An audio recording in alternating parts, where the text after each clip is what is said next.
Për shumë sot nuk pëlqeu mënyra se si argumentonte sot në televizion Laerti, së më pëlqeu fare. S'kepse nxjerr dufin ndaj një personi tjetër. Gjesti me vërtet nuk është i shkolluar. Ka patur arsyet e veta, ose edhe për faj të vetë, më ta themi. Ka pat faj. Në moshën që duhet shkolloheshe, mendonte se do bëhesh një artist i madh, nuk vinte në shkollë, merrej me shokët e vet, cigare, andekte një lloj lirie pa kufizim, nuk ka qenë i përgjeshëm që të mbaronte shkollën, të kualifikohesh etj. Por kjo s'do thotë që ai duhet të jetë, si thua, një privuar i përjetshëm. Jo, është djalë i ri, mund të vazhdoj shkollën, edhe ai mund të pajiset me një arsim të lartë, në përputhje dhe me talentin që ai ka, në përputhje dhe me dëshirat e tij.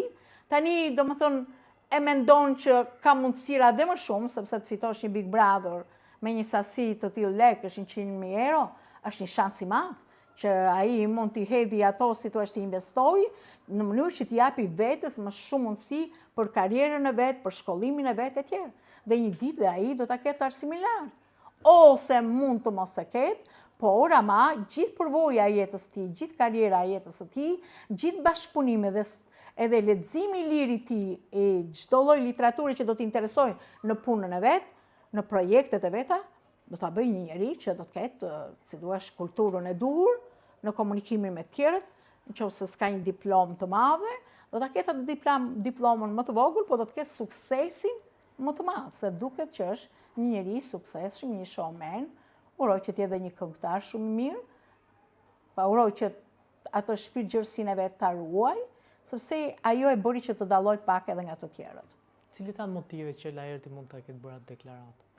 Kur gjithçka ka mbaruar, po themi, pra s'janë më në lojë. E para njerë që ne shohim në rrjetet sociale, po në televizion dhe kudo, ka një prirje që ne të etikettojmë të tjerët. Gjithnjë kemi qef t'i vëmë një dam. Gjithnjë do kërkojmë t'i gjejmë diçka nga jeta e tyre personale për ta njollosur një njeri. Domethënë, është një lloj, si thua, tamam, një konkurrencë, ajo konkurrencia aty. Domethënë, duhet mendosh që ishin disa njerëz dhe fitoi Gjesti. Por ama duhet të ketë qartë Laerti se aty nuk ishte kompeticion artistash. Nuk ishte as kompeticion këngëtarësh, nuk ishte as konkurs bukurie, Miss Shqipëria, apo Miss Internacionale tjerë, nuk ishte as projekt arkitekture dhe kush do të fitonte, për qytetin e Tiranës, apo për Pejën, apo Prishtinën. Ishte një reality show. Dhe ne shohim edhe në Francë, kudo, kam parë spektakle të tilla, reality show të tilla. Aty marrin pjesë modele të ndryshme njerëzish, ashtu si dhe në jetën reale ka modele të ndryshme njerëzish. Aty marrin pjesë, megjithëse thuhet Big Brother VIP, po marrin pjesë kategori të ndryshme njerëzish që ndoshta dikush ka një emër, ka bërë një karrierë, po ka dhe nga ata që ne si kemi njohur më përpara. Pra ka një lloj, si thua, një lloj përzgjedhje dhe shumë mirë që e bëjnë, është e drejta e tyre ta bëjnë këtë përzgjedhje. Kështu që nëse do ishte një konkurs bukurie, ne do ta kishte fituar Danja apo dikush tjetër. Nëse do ishte një për teatrin, do ishte Rozana me Laertin. Do konkurronin dhe të zgjidhin midis të dyve, do zgjidhet dikush. Këtu bësh fjalë për një djalë i cili kishte zemrën e mirë, që bënte humor, që bënte një lloj spektakli, që provokonte debate, provokonte edhe në gjëra të vogla që ndonjëherë qeshin fëmijët për ato. Se domethënë nuk janë gjëra të mëdha. Kështu që, por duhet të mendojmë që pa hyrë Gjesti, atij Big Brother i mungonin vetëm dominot. Edhe atëherë domethënë gjithë do ishin duke lozur domino. Kurse ky i dha një frym gjallërie, i dha, si thua, humor, bënte veprime që të rinjt i kanë qef, natyrisht që nuk e kishte argumentin, si mund ta kishte Rozana, nuk mund të shkruante tekste këngë si ka shkruar Rozana, nuk shprehte me fytyrën e tij ndjenjat siç mund t'i shprehë Laerti kur interpreton diçka, kur reciton disa vargje, kur hyn në një rol etj, nuk është i tillë.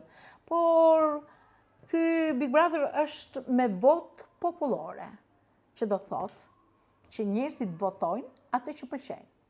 Nuk më pëlqen ajo që tha Laerti sot, që zgjodhi një shkatrus, të më thënë, të Big Brotherit, njërin që shkatroj një vajzë, edhe që provokonte në çdo kohë e tjerë, dhe më thënë këtë do populli, kjo është një shprehje e gabuar.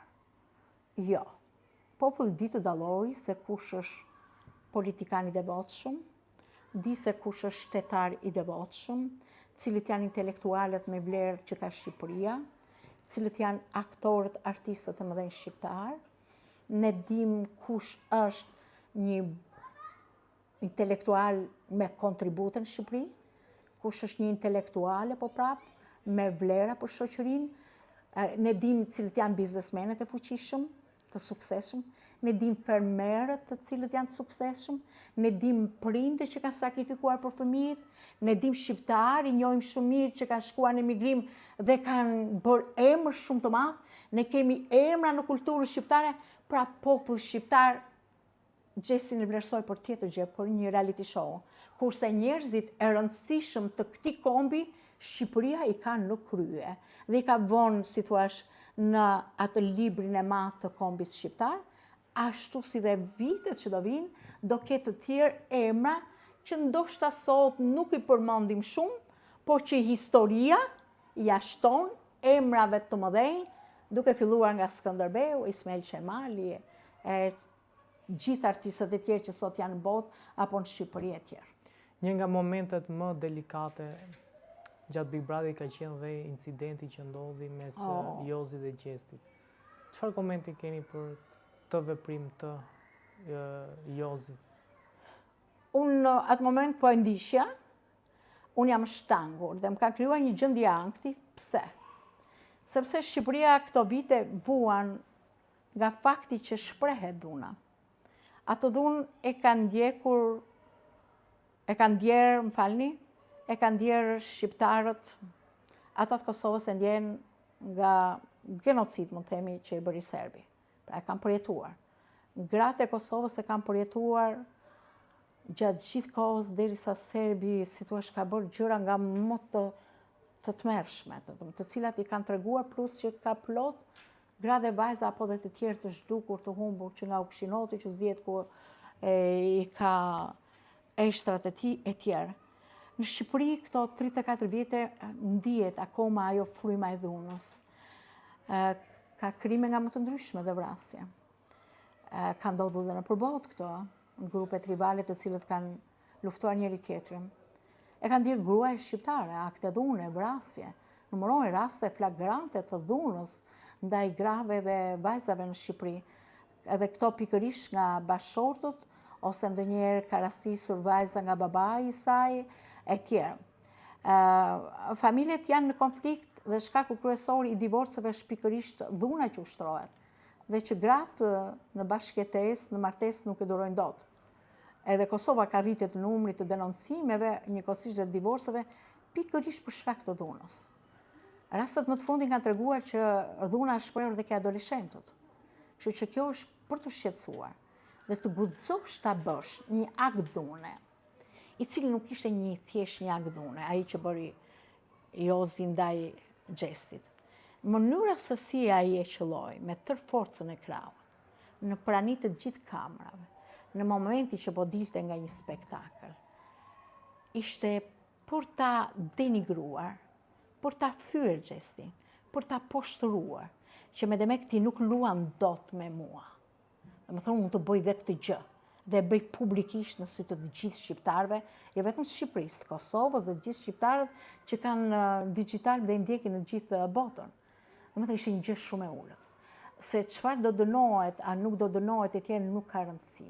Që të guxosh ta bësh këtë gjë publike, tregon që ai njeri, njerë e para ka mungesë formimi, është i dhunshëm, dhe këtë pas ka treguar që ka qenë dënishte tjetër pikërisht i dënuar për këtë gjë, nuk e di nëse është e vërtetë apo jo, po të paktën kështu është shkruar.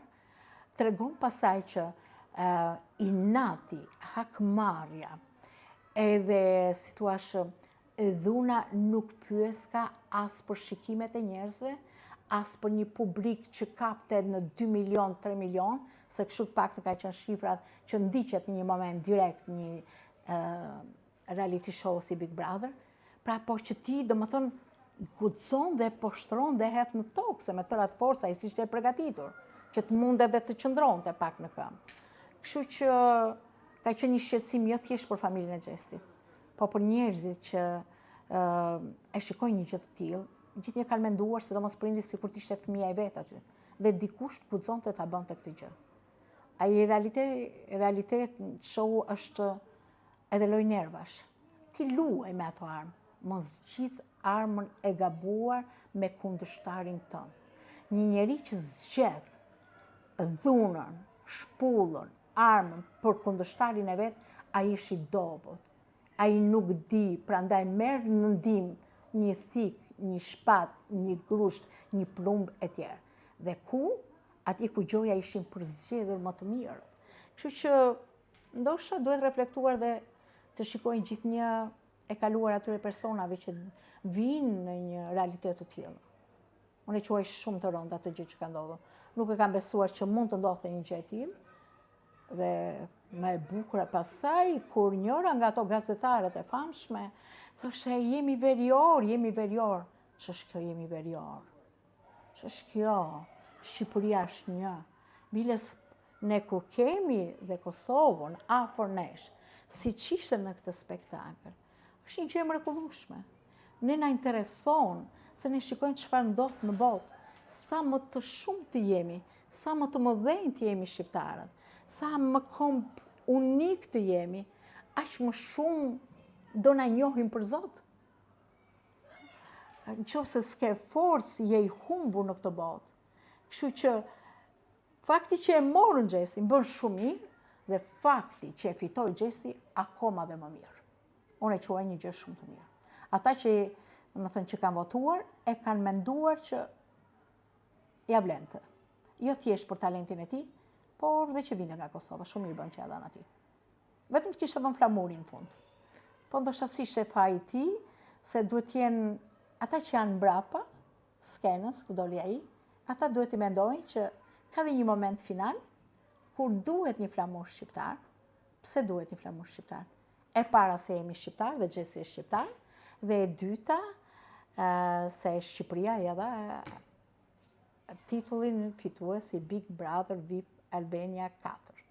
Avokata, shumë faleminderit për intervistë. Faleminderit dhe juve.